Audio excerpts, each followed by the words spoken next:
you have never heard snow swallow a house, here is the best way to explain it.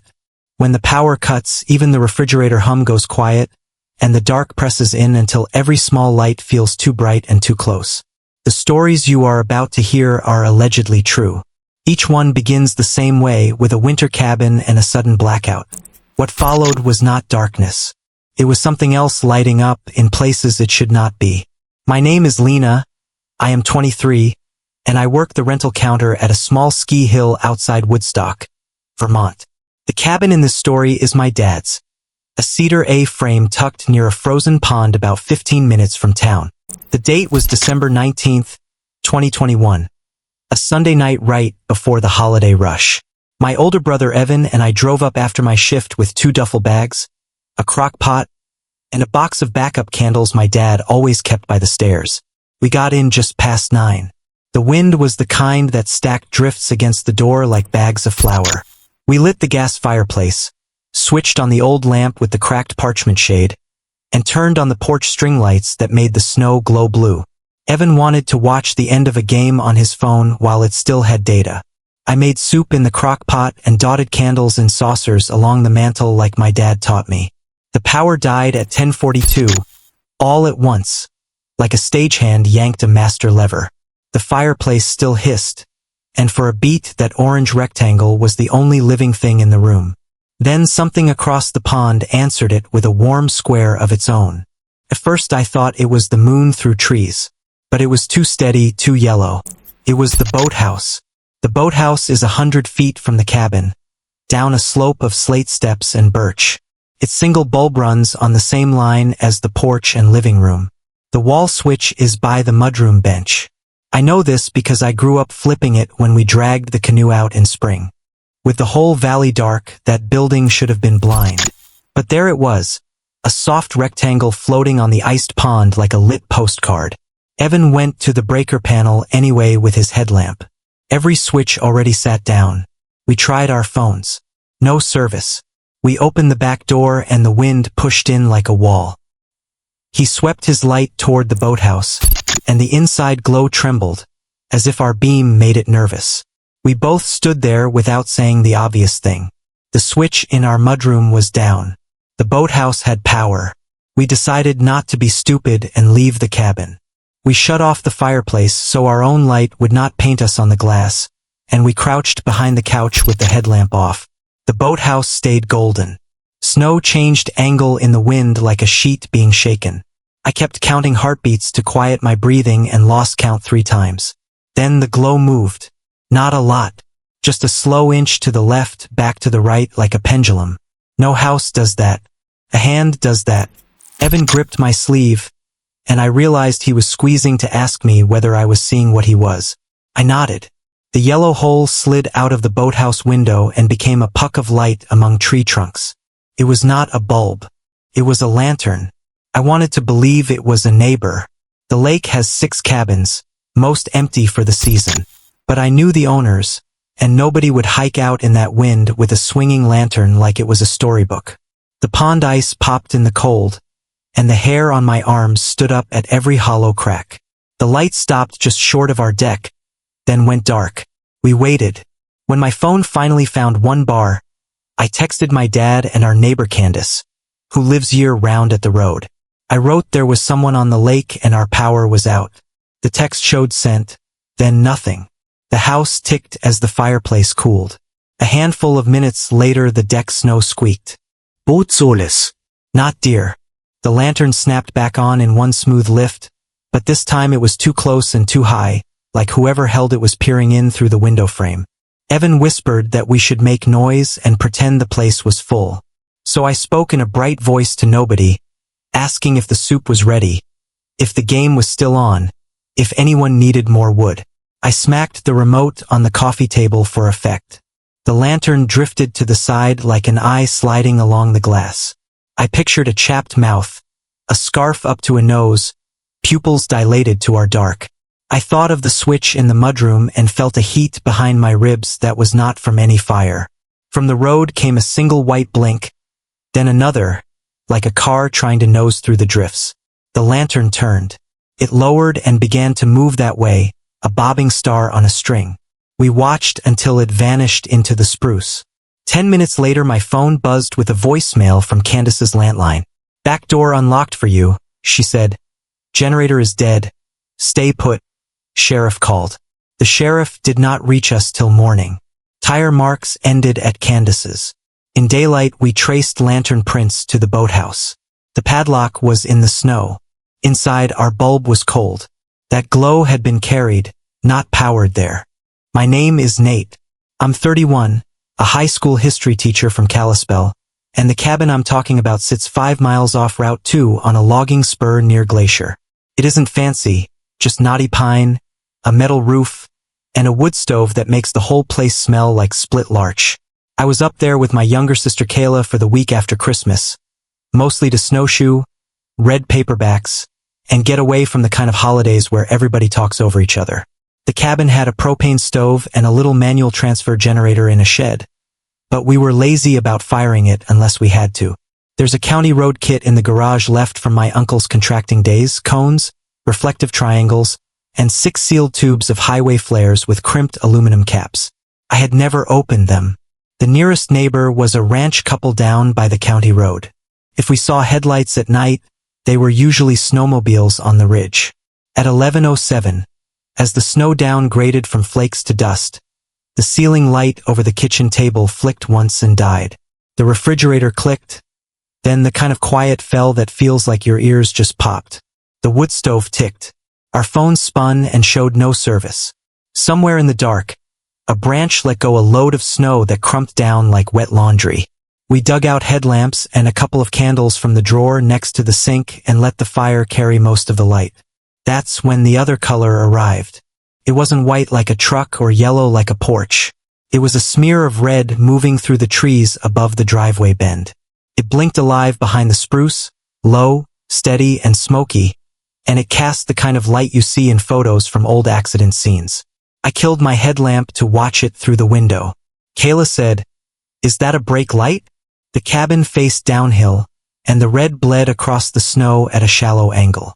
When it cleared the trees, the light sprouted a flame and a little wick of furious smoke. It was a flare. We hadn't opened the flare box. I knew because earlier that afternoon I joked about the old kit the way you joke about a thing you'll never touch. Kayla went to the drawer for the generator keys and asked if we should start it up. I said no. If the whole valley was out, we could make do. Outside, the first flare hissed and spat red sparks into the fall. After about a minute, it guttered to a cherry and went dark. Then a second red sparked at the next bend. Same height, same angry hiss. We watched through the kitchen window, both of us too stubborn or too unsure to go out there. The second one burned longer, and by the time it sank to an ember, a third was spitting at the foot of the front steps. That one threw sharp light across the porch boards and laid everybody's footprints in high contrast. Except there weren't supposed to be footprints. Kayla said, "Too bright," and stepped back from the glass. I angled the candle on the counter so we wouldn't show full faces to the windows. We hadn't seen a car. We hadn't heard a motor. Each flare seemed to appear where someone would plant it if they had walked our drive-in from the road. The county road sits a quarter mile beyond the last bend, and if the plows had given up for the night, anyone coming on foot had worked for it. I tried the kitchen landline. It's an old beige phone with a curly cord, the kind that still pulls dial tone even when the power's out. So long as the copper lines themselves haven't iced down, we had tone. I called 911 and gave the mile marker off the county road and our spur name. The dispatcher had a calm voice that made me feel like this happened every day. She told us deputies were already circulating because trees were dropping across lines all over the county. "Stay inside," she said. "Do not go investigate. We'll be there." She asked about weapons. I said there was a .30-30 in the closet and I had no intention of opening that door unless the door downstairs opened first. Through the window, the flare on the steps sagged, dimmed, and revived as if someone breathed on it. A new red budded by the generator shed out behind the aspens. That was when the shape moved, just a shoulder or a sleeve passing between the shed and the burn. It broke the red for a heartbeat and then was gone. Kayla said my name low. I said, "They're trying to get us to come out." It was the only thing that made any sense. The red wasn't for light. It was bait. It lit what they wanted us to look at, and if we looked at that, we wouldn't be looking at the other places. The cab lights in my truck blinked on and off twice. Not the headlights. The dome light. I keep the fob on a nail by the door. I could see its black shape dangling right there. The truck sits unlocked at home, but not up here, and even if I'd somehow hit the button, it wouldn't have pulsed like that. I picked the fob off the nail and thumbed lock until my knuckle hurt. The horn gave a damp chirp, and the dome went out. Then it came back again 3 breaths later, like somebody had cracked the back door an inch and set it off. The house shifted in the kind of silence where both of us knew what the other was thinking and neither said it. Kayla moved the biggest log basket against the back door and slid the deadbolt. From the porch came a soft thud. Not a kick, not a pry, just the test of a heel on a step. Then the sulfur stink arrived, and a wash of heat on the glass. They had lobbed a flare onto the deck. It rolled along the drifted edge and fell against the rail. I grabbed the ash shovel, cracked the door 2 inches, and scooped snow onto the tube without showing more than my hand and the shovel blade. The smoke bit my nose. The flare turned black, then coughed back to life because those things are built for rain and slush and stupid men in worse conditions than ours. I shut the door. "They're not coming in," I told Kayla, and I said it like I could make it true by tone alone. We stood there and watched our own reflection in the glass swim over the red, and I could hear the dispatcher in my ear repeating that help was on the way. In the yard, a second flare blossomed near the far corner of the house, then a third out by the woodpile. They lit the perimeter the way a camera crew lights a subject. When the sheriff's Tahoe finally nosed into the bend, its light bar splashed blue over all that red. The intruders were gone so fast it was like the dark folded them in. The deputy who came to the porch was young and had ice in his mustache. He climbed the steps, eyeing the burned cylinder by the rail, and he said, "Seen this trick twice this month. They pull flares from disabled vehicles or contractor kits, mark the driveway, try to get you outside, then ransack the place while you stomp the fire. In the morning, after we slept 2 hours with the stove door cracked and our boots at the bed, we followed the clean, bold prints from the county road to our steps, to the shed, to the truck, and back into timber where a sled trail cut off toward the ridge. They had snowshoes. They had patience. They had enough red light to fake urgency in 3 places at once. The box in our garage still had 6 sealed tubes.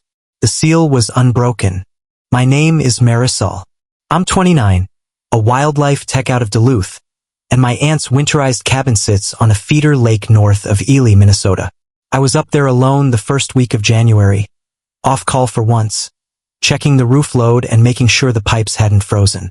The wind came down off the bog like teeth. I had the wood stove going, a lantern on the table, and the radio low with weather bands growling about lines down. At 9:33 the power dropped. The fridge stilled, the radio died, and the room shrank to the lantern's dull oval and the stove's orange mouth.